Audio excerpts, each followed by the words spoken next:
তিলজলা অগ্নিকাণ্ড নিয়ে মুখ্যমন্ত্রীর কড়া বার্তা। বেআইনি নির্মাণ ভাঙতে নামল বুলডোজার। ঘটনাস্থলে কেন্দ্রীয় বাহিনী, পুলিশ ও পুরসভা, এলাকায় ব্যারিকেড। মমতাকে প্রাক্তন করে মুখ্যমন্ত্রী হিসাবে প্রথমবার বিধানসভায় শুভেন্দু অধিকারী ঢোকার আগে সিঁড়িতে নতজানু হয়ে প্রণাম। ঘরে ঢুকে করলেন পুজো, বাজলো শাঁখ। তোলাবাজির বিরুদ্ধে অল আউট অ্যাকশন। বরানগরে তৃণমূল কাউন্সিলর গ্রেফতার। কাটোয়ায় দুই ভাইসহ যুব তৃণমূল নেতা পাকড়াও। গ্রেফতার বর্ধমানেও।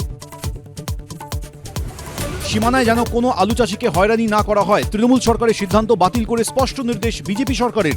ক্ষুদ্র ব্যবসায়ীদেরকে কেউ হয়রানি করতে পারবে না। ইভিএম নিয়ে গুজব ছড়ানোর অভিযোগ। বাংলা পক্ষের গর্গ চট্টোপাধ্যায়ের 16 মে পর্যন্ত পুলিশ হেফাজত। তলবে আসেননি, তদন্তে সহযোগিতাও করেননি, সওয়াল সরকারি আইনজীবীর। স্কুলে বাড়ল গরমের ছুটির মেয়াদ। 11 মে থেকে 31 মে পর্যন্ত গরমের ছুটি। গরমের ছুটির পর 1 জুন খুলবে স্কুল। তিলজলা কাণ্ডের পরই অল আউট অ্যাকশনে সরকার। অবৈধ নির্মাণ গুঁড়িয়ে দেওয়ার নির্দেশ। তোলাবাজির অভিযোগে পরপর তৃণমূল নেতা গ্রেফতার। সন্ধ্যে 6টায় দেখুন শুভ্রজিতের সঙ্গে।